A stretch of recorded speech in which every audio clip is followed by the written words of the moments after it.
I think the most intimidating time for a screen printer is when you're trying to land your first couple of sales only to forget to ask important questions or tell a customer a key piece of information. I mean, the last thing you want to do is undercharge, overpromise, and underdeliver. Today, we're going to take a look at the questions you should ask in order to get the information you need to give a customer an accurate quote and ensure that you have everything required to succeed upfront. If you've never made a screen printing sale before, there are several things you need to know in order to take a prospective client from first contact to the delivery of their shirts. Now, when I was first starting out, I wanted to come across like I had all the answers memorized. As a result, I would throw out prices without having all of the information I needed to give them an accurate quote. I'd promise shirt styles that didn't exist or that were hard to get. I would agree to print impossible locations with techniques that I just wasn't competent in. Several times I was way off, and by the time I realized my mistake, it was far too late to go back and amend my quote or change some fundamental aspect of the order without frustrating the customer. While most orders share a lot of similarities, every order has the potential to go off the rails if you aren't prepared for it. Knowing your limitations, being honest about them, and making sure that you have all the information before you give a customer a price and commit to the project will make all of the difference. It's okay to be willing to take on a challenge or seek to solve a problem for your customer.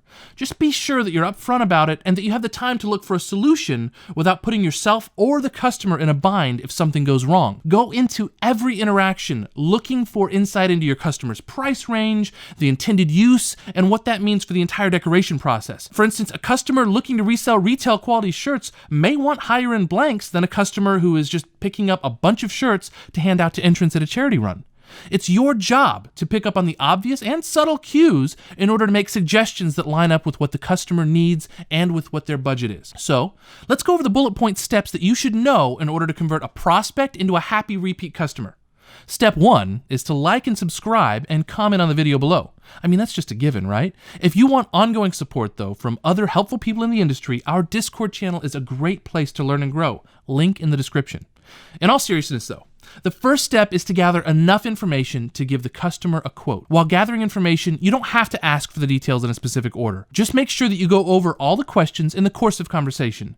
I usually start off by asking the customer to explain what they're looking to get printed, and then I fill in the gaps whenever they've told me everything that they think is relevant. This includes getting information about the shirt style, the quantities, print locations, the design, the number of colors, special requests that they may have, and turnaround time. Now, next, get quote approval. Just make sure that the customer understands that the quote is subject to change until the artwork is finalized. So you must approve existing customer art or design it or convert their existing art to be printable. This is a separate charge. Make sure that you charge for your artwork because that is a significant time sink.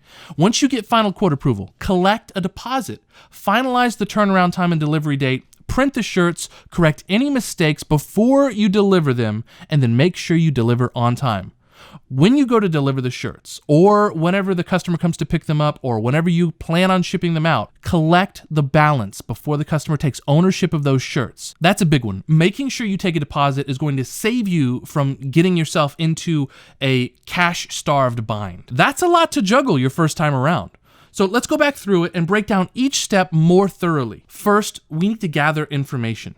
Does the customer already know what type, style, and color of garment they want? There are way more options when it comes to blank apparel than you might think. For instance, one of our primary vendors stocks 5,700 different types of blanks, ranging from 50 cents all the way up to $170. Some of those items have over 60 color options. Now, of course, that includes things like hats and accessories and jackets, but it still shows that you'll need to ask the right questions to narrow down the list to a few options. You want to find out how many shirts your customer is looking to get and get an idea of the range of shirt sizes. Make sure to inform them that plus-size garments are more expensive. Find out whether they want the order to be all the same color of shirt. Otherwise, there could be a color change in production that might alter the price. Ask them about what design they want. Do they already have vectorized artwork ready to go? Will they need you to design or recreate artwork on their behalf? Now, here's an important thing to note.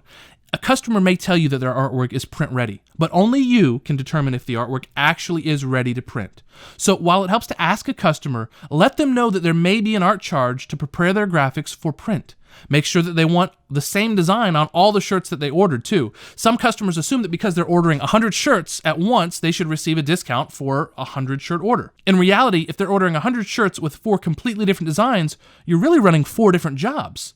Another way this can cause issues is if a customer has a size run that goes from toddler shirts all the way up to 4XL. You might need multiple sizes of imprint. This becomes a separate job for each size of the design and resets the quantity discount and screen setup charges for each location that needs scaling. In part 5, I will go over these and many more common mistakes, pitfalls, and price traps that can cause you to underquote or cause additional work for yourself. In fact, I went so far as to post a question on Reddit to the veteran screen printers where they responded with the biggest headaches that they see cropping up again and again over the course of running their businesses. So I can't wait to go over that with you guys in part 5.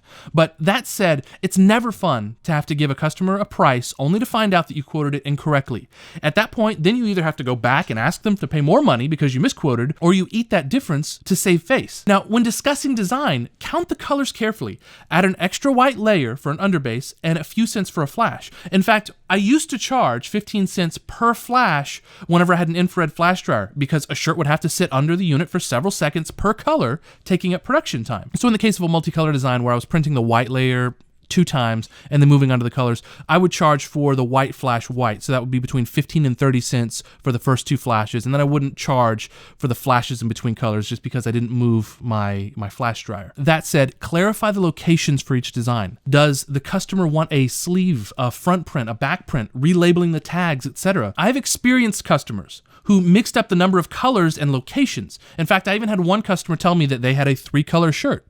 In reality, it was 3 locations with 3 colors per location that all happened to be white, black, and red. See, if I assumed that they just wanted a 3-color 1-location shirt, we would have been way under the real quote. It's only once you've made the mistake of not asking these questions and getting stuck having given out a quote that you realize, you know what, I'm never going to repeat that again. The next thing you want to do is find out how soon they need their shirts. Customers will often say that they need something way sooner than is really necessary. So rather than scramble and put yourself in a bind to deliver shirts in 2 or 3 days, let them know that you can turn shirts out in 7 to 10 business days or whatever your standard turnaround is. If they need a shorter production cycle, truly, let them know that you can accommodate that for a sliding scale rush fee. I just did a same-day job with overnight shipping the other day. That required serious work and a lot of steps to fall into place to make happen. But on a job like that, I billed double for every step of the process, and I added in a nice lunch into the mix as well. We got the shirts, though, on a plane by 5 p.m. same day. And the customer now knows that we can come through faster as a shop 1,000 miles away than their local printer 5 minutes up the road when it really matters. See, when talking about turnaround time, factor in that for every question they don't have an answer to, you could be adding days to the end of production.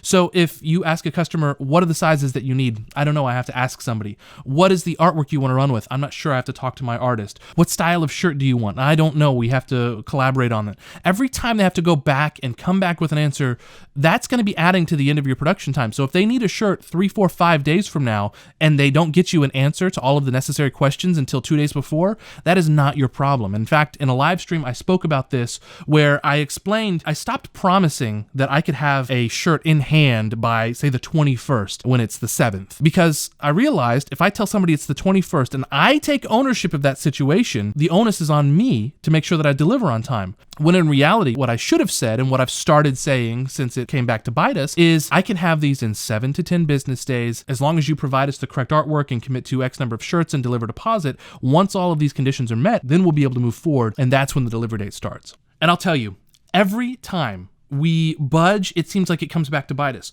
Whether it's failing to collect a deposit or allowing the customer to walk out the door without paying with the promise to pay several days later, or promising a delivery date before the customer actually approves art, or any other deviation from our own system of doing things. See, we put those rules into place for a reason, and they've proved themselves necessary again and again. That being said, make sure you discuss taking a deposit with your customer up front.